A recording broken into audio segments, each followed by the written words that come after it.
Hello, hello, hello, our friends, and welcome to Believe in the Dallas Cowboys. It is Cowboys and Lions. It is preview time, and I have many ways to take the conversation today. Cowboys defense over the last month, why they can turn it around right now, Tyron Smith things. We're loaded up. I'm Jeff Cavanaugh, 97.1 The Freak. Hold on. That's me. And that over there, if you're watching on YouTube, is Jesse Holley, former Cowboys wide receiver. Looking good today. Oh, Jesse Holley went 77 yards. It must be a reality show.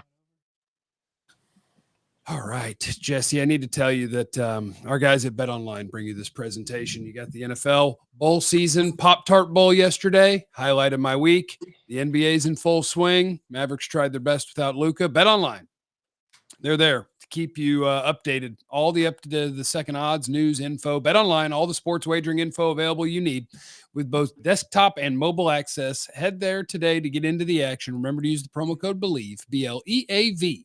Get your 50% welcome bonus. What's Hello, the number Jesse. one? What's the number one Pop-Tart seed? Strawberry. You can disagree, but let me just throw this at you about Pop-Tarts. People judge me every time I say it, but did you ever toast your Pop-Tarts and then butter the top after it was warm?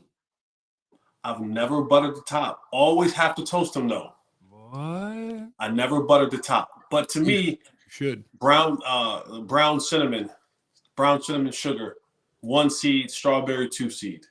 Okay, so you're not gonna fight me. You just have another one. I like the fruit flavors. Like I like fruit candy over chocolate candy. So anytime that you have the flavors that are fruit variety in. I never did the butter. I got to try the butter over the top. I mean, try the butter. I dare you. I mean, the hell. Let's go with this whole cholesterol out of the wazoo. But we got to die something. Yeah, but then you just exercise real hard and you turn that cholesterol into muscle or something. Something like that. Okay, so we got Cowboys and Lions this week. We're forgetting about everything else. The good news is that the Dallas Cowboys are at home.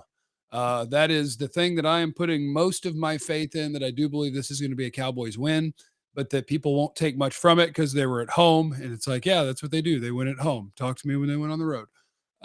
But they are playing a team that poses a serious threat in multiple ways that can be a problem for the Cowboys. But Jesse, I want to start with one thing.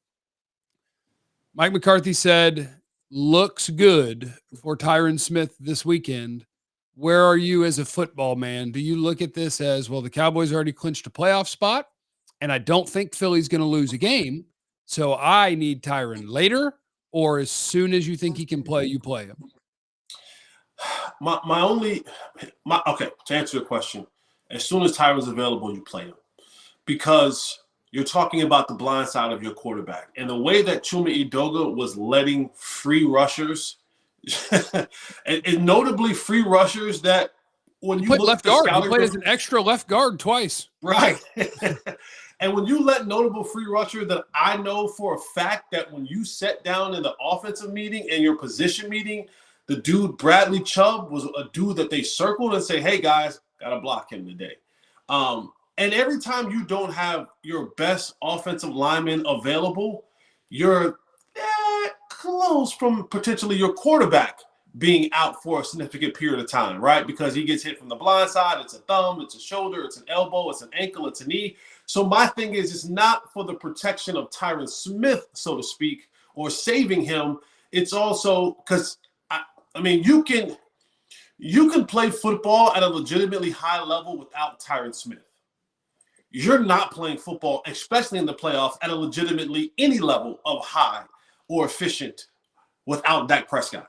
So it's always, hey, if he's ready to go, we go.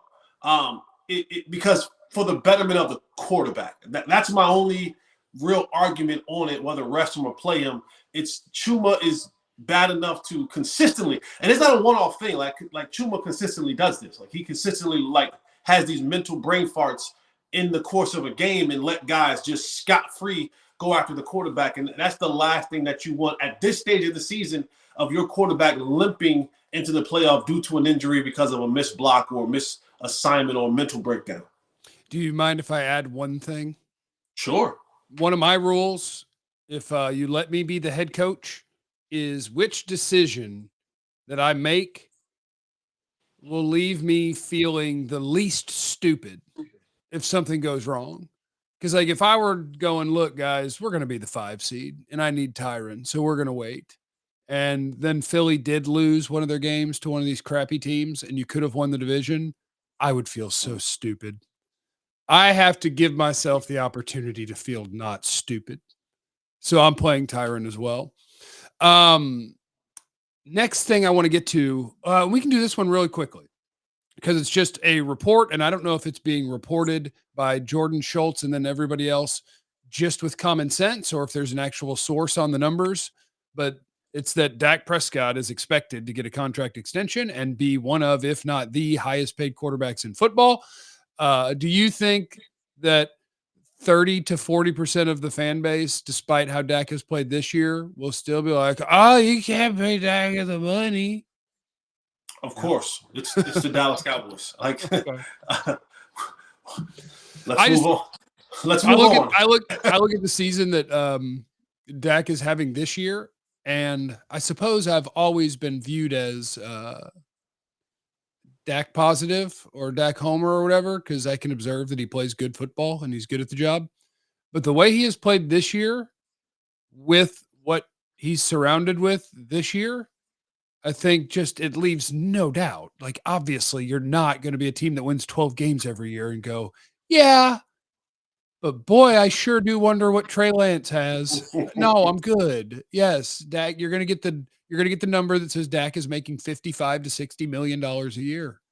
That's cool. That's the cost of doing quarterback business. And we move on. Okay. And your last point is going to be that 30 to 40%. Their point is going to be, but let's just let Dak walk. Let's go with Trey Lance and spend the money other places. That's what their argument is going to be. Their argument is going to be, do not pay Dak, because there are some people in this world who absolutely, positively hates Dak and think there are so many other options out there that can give the Cowboys a better opportunity. I just go, okay, I go, hey, guys, look at the landscape in New York City without Aaron Rodgers. There are not that many quarterbacks. Look at the landscape of Pittsburgh, who are dying and looking for a quarterback. Look at Denver, who Russ does some great things at times, but sure, we could probably use another quarterback. I mean, there are teams that you can look at and you can go, boy, if Dak was on that team would probably be much, much, much better. But the thing is that people are going to have their opinions and they're going to have their feelings. And sometimes I don't get involved in people's feelings because I understand the facts of the matter. And the facts of the matter is that Dak is, when you look at what the league is, there's 32 quarterbacks in the National Football League, 32 starting jobs in the National Football League. You can't tell me that Dak is not better than half of them. And once you break down the half part, you're going, okay, if he's better than half, then here's a number for the half. And then you start breaking down that half and go, where does he fit in the order of that half? Okay, if he's in the middle part of that half, then this is what the number that goes in the middle part of that half. That's just the ways that you have to just do business. And the number you may not like, but that's just hell. We lived in a time, Jeff, where we had $1 McChickens. Okay, we can go down to the good old Mickey D's and get $1 McChicken. Right? Remember those times? $5 used to get you a boatload of things down at the local Mickey D's. Well, those days have changed, Jeff. The McChicken is now about $3.50, brother. You can't get a McChicken for $1 anymore. All right, you can't You could do Wendy's too. You could go get the junior bacon cheeseburger was 99 cents. The 4-piece nugget was 99 cents. The small drink was 99 cents. You could build a hell of a meal for $3. You could do it. Not anymore. Not anymore. All right, and that's the price of doing quarterback business today. You're going to have to pay the $50 to $55 to $60 million. And of course, it just makes sense because now next year, if you don't do anything at all, he's, $60 million that he's going to be owed next year, I think. Yeah, something like that. That's the thing about contract extensions is it brings numbers down. Right. At least in the first couple. You can't let him have $60 million next year and then give Micah Parsons the highest contract in NFL defensive history, then find a way to pay CeeDee Lamb and hope to God that Deron Bland's not asking for new money right now, and all while build a new football team because you're going to need some more offensive linemen as well. And a running back probably, and another receiver. I think Brandon Cook's on a 1-year deal, and Stephon Gilmore is going to have. There's a lot of money that needs to be spread around, and some big names that got to get paid. Yep. So get ready for it. You'll get the Dak deal, and that'll be wonderful and fine. Just be happy that you have a good quarterback, and then see what you can build around him. And I'm down for that conversation all the time. I'm down for that conversation if your quarterback is, like right now in Tampa, they're having that conversation because Baker's had a good year, and most people are going, dude, we need to keep Baker around. Well, guess what?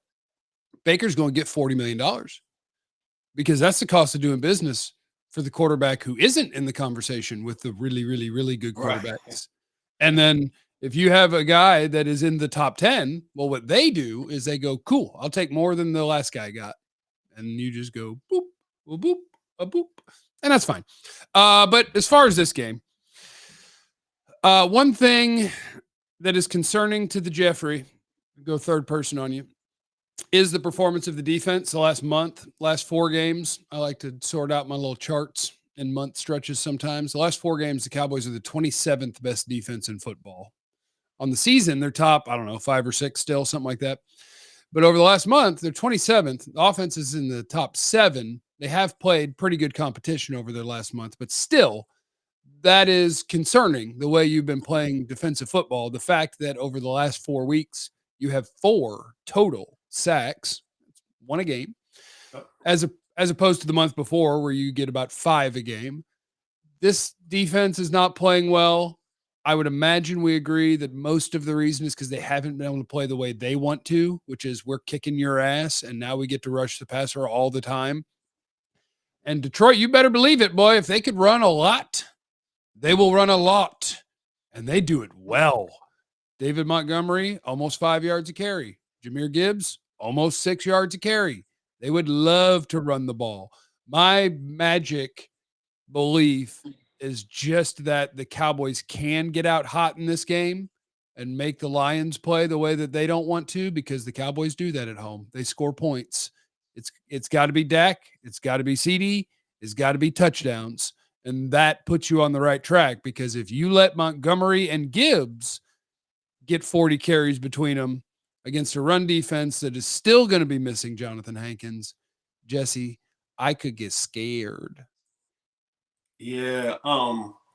Dan Quinn's going to come in here with the mentality that we're going to run the football. He's had a side conversation with Ben Johnson, and they said, listen, until these guys are able to stop us from running the football. Dan Campbell, you said Quinn, you threw me off. And I'm like, Quinn ain't calling offensive plays. Too many Dans running around here. Too many Dans, too many 3-letter first names, Dan and Ben and Dan Campbell and Ben Johnson. They're going to have that side conversation. They're going to say, hey, we're going to run the football until they absolutely can stop it. And then once we do that, we're going to do what we do best in the league. We're going to play action pass. We're the number 1 team in the league, play action pass, right? So they're going to run the ball first. They're going to play action pass. And they run a lot of layered route combinations. And, the one thing that worries me about a little bit is you talk about the defense not getting the sacks in the last month. Go back to last year. That kind of curtailed towards the end of the season. As Micah goes, so does this defense sack total goes. And whether it's the holding or just the wearing down, same thing happened last year. Micah began to wear down, the defense began to wear down, and the things that they did well, the pressures, the sacks, the turnovers, those things begin to dissipate a little bit as the season kind of drew to a near. But the one area that's kind of been a struggle bus for the last couple months, you can kind of say, is the play of the safety position. You guys like Jaron Kearse and Donovan Wilson and Malik Hooker's been good on the back end, but those guys who've had to cover, tight ends and such haven't been good. And they got a good Sam Laporta's coming to town. They got a good one in Sam Laporta, and they get him the football. They try to get him the football as much as they possibly can, as well as Amon-Ra St. Brown. So, those are the things that I look at and I go, they're going to definitely – like Dan Campbell wants to come in and impose his will. He understands that this offense is high-flying and high-powered at home, 40 points a game. They'll have the advantage. The place is going to be absolute white hot. It's going to be lit. The whole Jimmy Johnson thing at halftime, you're going to see in the sideline and pregame. You'll watch it. You'll turn it on. They'll have the pictures of all the guys in their suits, and you'll have the Michael Irvins of the world and the Emmitt Smiths of the world and the Troy Aikman. I mean, it will be a number. I was talking to Nate Newton yesterday, and the list of people who are going to be here for this ceremony is going to be outrageous. And Dan looks at that and goes, you won't have, God bless Jimmy Johnson and kudos to him going in the Hall of Fame. But Dan Campbell's getting these guys ready to say, damn it, they're not going to have a party while we're there. Like they should have scheduled that another time. Make it personal. Do the whole Michael Jordan thing. I took this personal. So I'm with you. I'm with you. The Cowboys are really good at home. But, after losing 2 games in a row, where is this team at mentally? Where is this team at physically? Right? This is the end of the year. Everyone is beat up. The Lions are riding high. They just won the division for the first time in 30 years, oddly enough. Last time they won the division seemed like the last time we won, we got to the Super Bowl. But nonetheless, Barry Sanders, baby. Nonetheless, it's going to be an exciting football game. I've told people, I said, take the over. Whatever the points are on Bet Online, take the over. This thing is going to get out there. I think it's going to be 30 points apiece by both of these teams. I don't think it's going to be a lopsided blowout. I think it's going to be, you're going to see points being scored on both sides. Neither one of these defenses, I think, can really stop, but the other one does well. And that'd be the Cowboys passing the football, and that'd be the Lions running the football. So whatever the over is on the overall point total, give me the over. Okay, so I have it, and I wanted to see because I already know my prediction in my head, and Vegas is good at this. The over-under is a half point under the score I'm picking because I'm going Cowboys 30, Lions 24. The over-under is 53.5. So that's what they expect. They expect a 28-26, give or take game. I need the spread. What's the spread? Surely the Cowboys are favored by 3 or 4. Don't worry, I'm just gonna do this. Cowboys are why are you just giving me the over-under? I want the point spread, you punks. Oh, they're 5.5 point favorites. So they are picking. Yeah, my score is the predicted Vegas score, basically 30-24. What's up? It's me. I'm Vegas. Give me your prediction. I was going 36-30. Woo! Cowboys win this football game. We're gonna have fun. Cowboys? Yes. Okay, we love it. All right, Jesse. But I wouldn't be shocked. I wouldn't be shocked if it went the other way. Like Detroit winning wouldn't shock me. But I'm picking the Cowboys to win. It wouldn't shock me, but I'm pretty confident this week. And it's only because I'm pretty confident in the Cowboys offense on the home track to go hang a bunch of points. And by the way, CeeDee Lamb is 3 catches away from breaking the all-time single-season Cowboys receiving record. 3 catches to do that. Now, it sounds easy enough, but we've seen the Cowboys. Now, let me stop. Because when the Cowboys know a record's on the deal, they'll go out there and get it. And he's also 180 yards away from breaking the single-season Cowboys receiving record. Both of those records held by the great 3-time Super Bowl champion, Hall of Fame wide receiver Michael Irvin. Oddly enough, think about this for a second. I think it's doable this week. It might be. I think it might be as well. Outside corners for Detroit. Toast. Outside corners. Toast.